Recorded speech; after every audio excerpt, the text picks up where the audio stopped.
The rotary scrubber is a heavy-duty washing machine for large ores and stones with clay.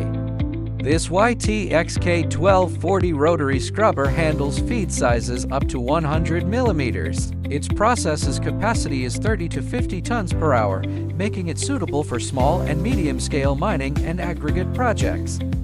The scrubber drum is 1.2 meters in diameter and 4 meters in length for washing ores and stones.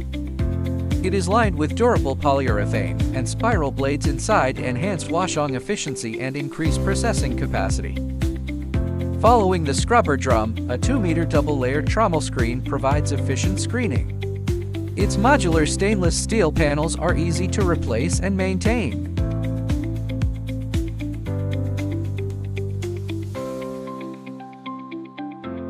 Powered by a reinforced motor and supported by solid tires, the YTXK1240 runs smoothly and reliably, even under heavy-duty conditions. Contact us today to learn more about the rotary scrubber.